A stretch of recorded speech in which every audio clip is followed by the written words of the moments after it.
নমস্কার বন্ধুরা, আজ আমরা জানবো হরে কৃষ্ণ সম্বন্ধে। কিভাবে উৎপত্তি হলো হরে কৃষ্ণের বা হরে কৃষ্ণ মন্ত্রের।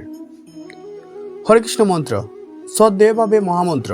এটি একটি 16 শব্দের বৈষ্ণব মন্ত্র যা কালী সনাতন উপনিষদে উল্লেখ করা হয়েছে। 15 শতকে চৈতন্য মহাপ্রভু শিক্ষা অনুসরণ করে ভক্তি আন্দোলনে এটি গুরুত্ব পায়। এই মন্ত্রে 3টি সংস্কৃত নামের সম্মানে গঠিত: কৃষ্ণ, রাম এবং হরে। 1960 এর 10 শতকে মন্ত্রটি ভারতের বাইরে এসি ভক্তিবেদান্ত স্বামী প্রভুপাদ এবং তার আন্দোলন ইন্টারন্যাশনাল সোসাইটি অফ কৃষ্ণ কনসায়নেস সাধারণ হরে কৃষ্ণ বা হরে কৃষ্ণ আন্দোলন নামে পরিচিত।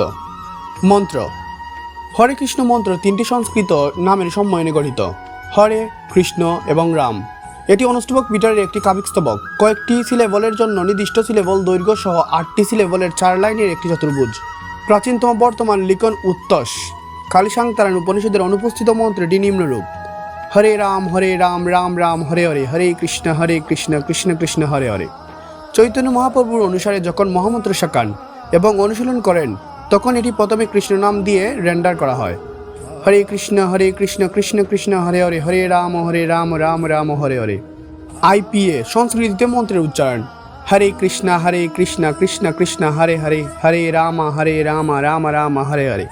এই মন্ত্রে একাধিক ব্যাখ্যা রয়েছে। হরেকে হরির বুকে টিপ ফ্লুক হিসাবে ব্যাখ্যা করা যেতে পারে। বিষ্ণুর আরেকটি নাম যার অর্থ যিনি মায়া দূর করেন। আরেকটি ব্যাখ্যা হলো হরা, রাধার নাম, কৃষ্ণের শাশ্বত স্ত্রী বা তার শক্তি। এসি ভক্তিবেদান্ত স্বামী প্রভুপাদের মতে হারা বোঝায় ভগবানের পরম ব্যক্তিত্ব শক্তি, যেখানে কৃষ্ণ এবং রাম স্বয়ং ঈশ্বরকে বোঝায়, যার অর্থ তিনি যিনি সর্ব আকর্ষক এবং যিনি সকল আনন্দের উৎস। কুরুক্ষেত্রের যুদ্ধের পর কৃষ্ণের স্তুতিতে বিস্ময়ের দ্বারা উচ্চারিত বিষ্ণু সহস্র নাম ক্রুতে কৃষ্ণকে রামও বলা হয়। কখনো কখনো এটি বিশ্বাস করা হয় যে হরে রাম এর রাম অর্থ রাধারমন, যা রাধার প্রিয়, কৃষ্ণের অন্য নাম। আরও সাধারণ ব্যাখ্যা করা হলো রাম বলতে রামায়ণে রামকে বোঝায়, কৃষ্ণের পূর্ববর্তী অবতার। রাম ও বলরামের সংক্ষিপ্ত রূপও হতে পারে। কৃষ্ণের প্রথম সম্প্রসারণ মন্ত্রটি পুনরাবৃত্ত হয় উচ্চস্বরে ব্রজন, সমবেতভাবে কীর্তন, উচ্চস্বরে বা মানসিকভাবে তুলসীর জপ, মানসিকভাবে তুলসী দিয়ে তৈরি প্রার্থনা জপমালার উপর এসি ভক্তিবেদান্ত স্বামীর মহামন্ত্র জপ করার প্রক্রিয়াটি নিম্নরূপ বর্ণনা করা হয়েছে: কৃষ্ণ ভাবনায় মনের ওপর কৃত্রিম আরোপ নয়, এই চেতনায় জীবের মূল শক্তি। যখন আমরা অতীন্দ্রিয় কম্পন শুনি তখন এই চেতনা পুনরুজ্জীবিত হয়। হরে কৃষ্ণ কৃষ্ণ কৃষ্ণ হরে হরে, হরে রাম রাম রাম হরে হরে। এই জপটি সরাসরি আধ্যাত্মিক থেকে প্রণীত হয়।